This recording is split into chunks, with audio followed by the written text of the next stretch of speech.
नमस्कार. या भागामध्ये मी आपणा सर्वांचे स्वागत करतो. या भागात आपण विपणन संकल्पना बदलण्यासाठी पायाभूत घटक किंवा कारणीभूत घटक या संदर्भात चर्चा करणार आहोत.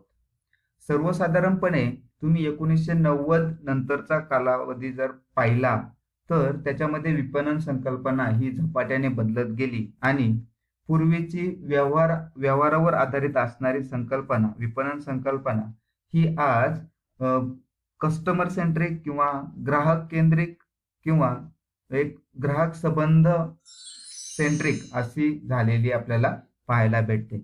तर याच्या संदर्भात आपण विपणन संकल्पना बदलण्यासाठी पायाभूत घटक कोणते किंवा कारणीभूत घटक कोणते यातील 4 महत्त्वाचे घटक पाहणार आहोत.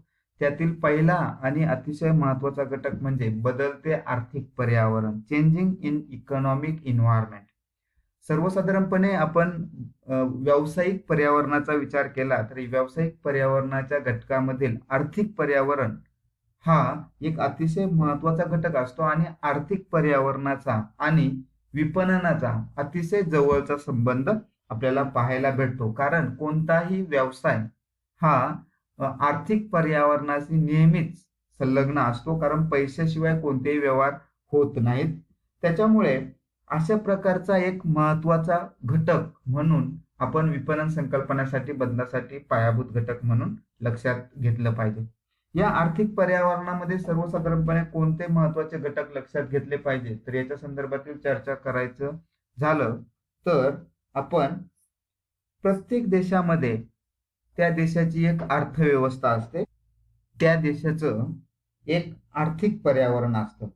सर्वसाधारणपणे बदलते आर्थिक पर्यावरण म्हणजे त्या देशातील बाजारपेठेमध्ये होणाऱ्या व्याजदरामधील बदल, नाणे पुरवठ्यामधील बदल, किंमत पातळीमध्ये होणारे चढ उतार, ग्राहकांच्या पत किंवा आपण कस्टमर क्रेडिट म्हणतो याच्यामध्ये होणारे जे काही बदल असतात, या सर्व घटकांचा एकंदरीतच आर्थिक पर्यावरणामध्ये महत्वाचा वाटा असतो.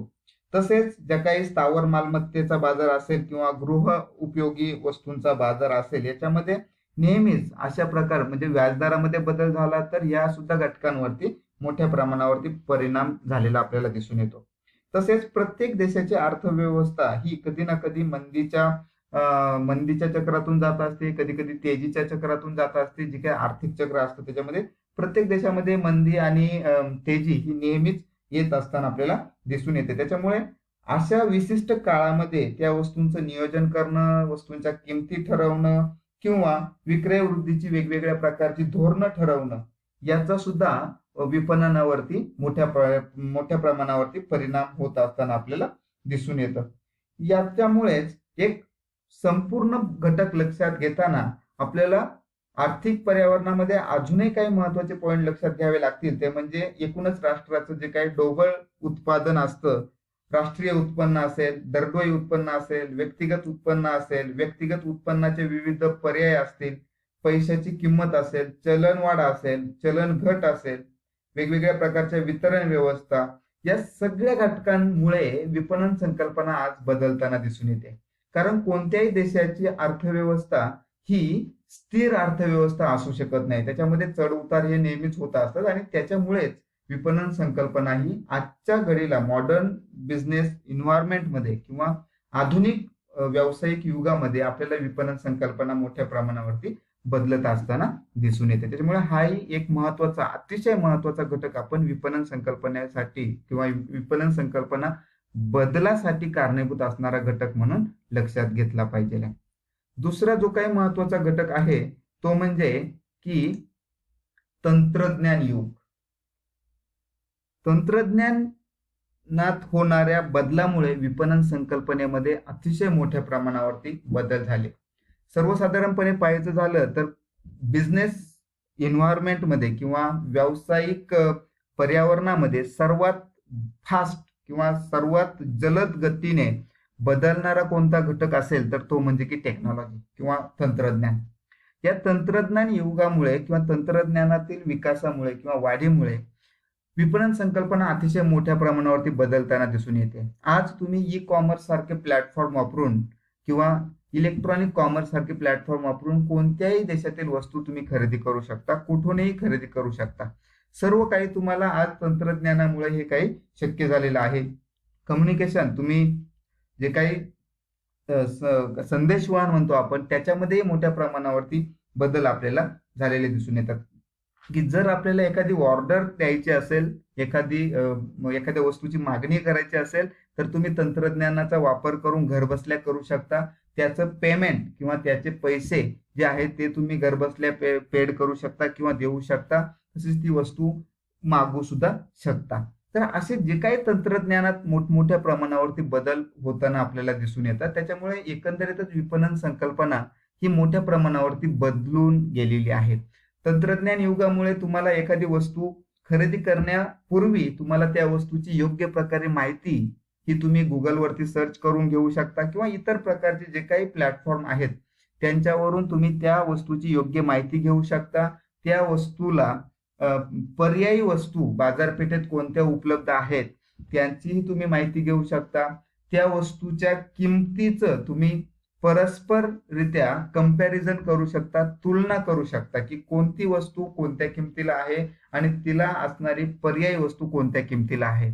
तसेच यापूर्वी वापरलेल्या किंवा यापूर्वी खरेदी केलेल्या ग्राहकांचं मत त्या वस्तूवरती काय आहेत म्हणून रिव्ह्यू आपण स्पेसिफिकली म्हणतो की तुम्ही ते रिव्ह्यू सुद्धा काय करू शकता, व्यवस्थितरित्या वाचू शकता. हे सगळं जे काय शक्य झालंय ते एकमेव तंत्रज्ञानातील विकासामुळे शक्य झालेलं आहे. तुम्ही कोणतीही वस्तू खरेदी करायला जर आज गेला तर तुम्ही नेहमीच स्टोअरमध्ये अवेलेबल असणाऱ्या वस्तूची किंमत आणि ऑनलाईन किंवा ई कॉमर्स कंपन्यांच्या वेबसाईटवर असणाऱ्या वस्तूंची किंमत तुम्ही नेहमीच काय करता, तुलना करता. तर हे सुद्धा तुम्हाला कशामुळे शक्य झालंय, तर तंत्रज्ञानातील युगामुळे किंवा तंत्रज्ञानातील विकासामुळे हे तुम्हाला शक्य झालेलं आहे. तर हा एक महत्वाचा घटक विपणन संकल्पना बदलासाठी पायाभूत घटक म्हणून लक्षात घेतला पाहिजे.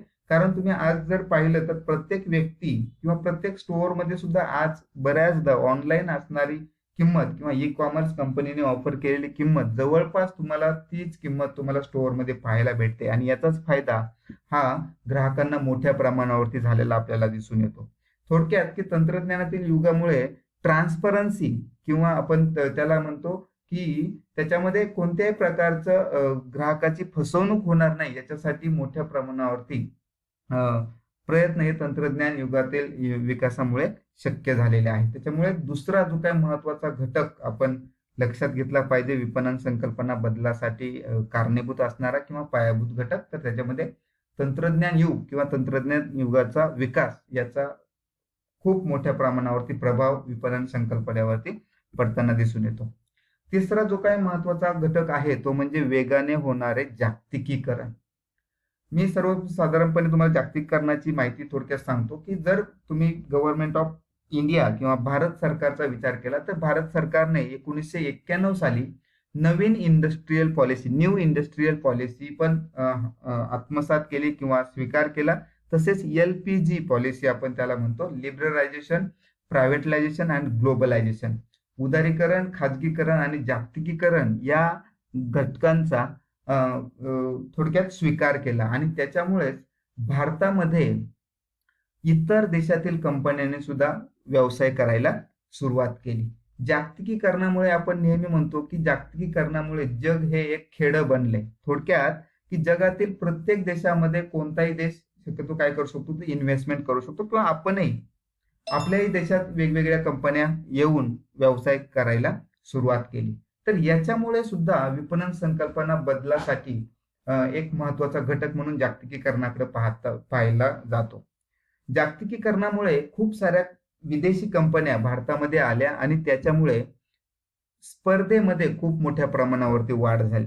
ज्यावेळेस स्पर्धेमध्ये अशा मोठ्या प्रमाणावरती वाढ झालेली आपल्याला दिसते, त्याच्यामुळे जागतिकीकरणामुळे विपणन संकल्पना बदलायला गरज पडली. कारण ज्यावेळेस मोठ्या प्रमाणावरती स्पर्धा वाढते त्यावेळेस तुम्हाला ग्राहकांना अट्रॅक्ट करण्यासाठी किंवा ग्राहक तुमच्याकडे टिकवून ठेवण्यासाठी किंवा नवीन ग्राहक मिळवण्यासाठी तुम्हाला वेगवेगळ्या प्रकारच्या स्ट्रॅटेजीज, वेगवेगळ्या प्रकारच्या व्यूहरचना तुम्हाला तयार कराव्या लागत असतात आणि त्याच्यामुळे जी काही पूर्वीची विपणन संकल्पना होती की जी आपण प्रोडक्ट सेंट्रिक म्हणतो किंवा ट्रान्झॅक्शनल सेंट्रिक म्हणतो. व्यवहारावरती आधारित विपणन संकल्पना होती. नंतर पारंपरिक विपणन संकल्पना होती. ती आता रिलेशनशिप मार्केटिंग मध्ये संबंधावर आधारित असणारी संकल्पना, ग्राहकांवरती आधारित असणारी संकल्पना याच्यावरती जास्त फोकस करताना दिसून येतो. कारण जागतिकीकरणामुळे सर्व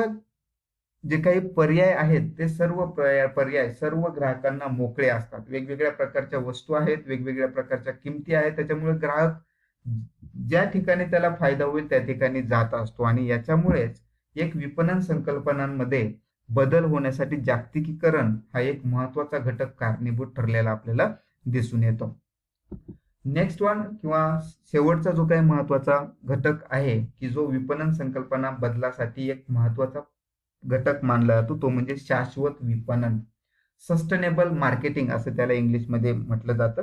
की ज्यावेळेस तुम्ही सस्टेनेबल मार्केटिंगचा विचार करता किंवा शाश्वत विपणनाचा विचार करता त्याच्या अगोदर एक थोडीशी छोटीशी कन्सेप्ट मी सांगतो इथे की एक सोसायटल मार्केटिंग म्हणून एक कन्सेप्ट आपण मागे पाहिली किंवा संकल्पना की सामाजिक विपणन ही एक महत्वाची संकल्पना आजच्या आधुनिक व्यावसायिक जगामध्ये उदयास आलेले आपल्याला पाहायला भेटते. की कोणत्याही कंपनीचा महत्वाचा जो काही घटक असतो तो म्हणजे ग्राहक असतो आणि दुसरा घटक म्हणजे की नफा असतो. परंतु शाश्वत विपणनामुळे प्रत्येक कंपनी आजच्या घडीला फक्त ग्राहकांकडेच लक्ष देत नाही किंवा फक्त नफ्याकडेच लक्ष देत नाही, तर एकंदरीतच त्या बाजारपेठेमध्ये असणारा जो काही समाज आहे त्या समाजासाठी काहीतरी आपण व्यावसायिक म्हणून देणं लागतो याच्यासाठी नेहमीच ती कंपनी प्रयत्न करत असते. आणि ज्यावेळेस अशा प्रकारचे प्रयत्न करत असते त्यावेळेस प्रत्येक उत्पादक हा असा विचार करतो की त्याला आपण शाश्वत विपणन म्हणतो की आपण तयार केलेल्या वस्तूपासून किंवा आपण तयार केलेल्या सेवेपासून कोणत्याही प्रकारची नैसर्गिक इन्व्हायरमेंटल डिफेक्ट म्हणतो आपण त्याला की इन्व्हायरमेंटल कोणत्याही पर्यावरणीय कोणतेही दुष्परिणाम समाजाला होणार नाहीत याची काळजी नेहमीच अशा प्रकारचे उत्पादक घेत असतात. त्याला शाश्वत विपणन असं म्हटलं जात असतं की जे काही तुम्ही करताय ते संपूर्ण समाजाचाही विचार करून तुम्हाला करावं लागत असतं, फक्त ग्राहकांचाच नाही. कारण समाजातील सर्वच घटक किंवा सर्वच लोक ही आपलं ग्राहक असतील असं काही नाही. त्याच्यामुळे तुम्ही फक्त ग्राहकांकडेच लक्ष देऊन चालणार नाही, तर ग्राहकांसोबतच तुम्ही समाजातील अनेक घटकांकडे लक्ष देणं गरजेचं असतं. तसेच तुमच्या नफ्याकडेही लक्ष देणं गरजेचं असतं. अजूनही याच्यामध्ये सांगायचं झालं तर नवीन कन्सेप्ट जी काही आता आलेली आहे ती म्हणजे CSR म्हणतो आपण त्याला, कॉर्पोरेट सोशल रिस्पॉन्सिबिलिटी. की प्रत्येक कंपनीची एक सामाजिक जबाबदारी निर्माण झालेली आहे आणि त्याच्यासाठी खूप मोठ्या प्रमाणावरती जे काही व्यावसायिक आहेत, जे काही मोठमोठे उद्योजक आहेत, ते त्यांच्या परीने त्यांच्या नफ्यातील 2% अमाऊंट ही एक सामाजिक जबाबदारीच्या उद्देशाने, मग ती एज्युकेशन सेक्टरमध्ये असू द्या किंवा हॉस्पिटलायझेशन मध्ये असू द्या किंवा वेगवेगळ्या प्रकारचे विकासात्मक जे काही इन्फ्रास्ट्रक्चरल डेव्हलपमेंट असू द्या, अशा घटकांसाठी खर्च करत असते. तर असे जे काही घटक एकंदरीत हे 4 महत्वाचे घटक आहेत की ते सध्या विपणन संकल्पना बदलासाठी कारणीभूत ठरतात किंवा पायाभूत ठरतात. त्याच्यामध्ये पहिला आहे बदलते आर्थिक पर्यावरण, दुसरं आहे तंत्रज्ञान युग, तिसरं आहे वेगाने होणारे जागतिकीकरण आणि चौथा आहे तो म्हणजे शाश्वत विपणन.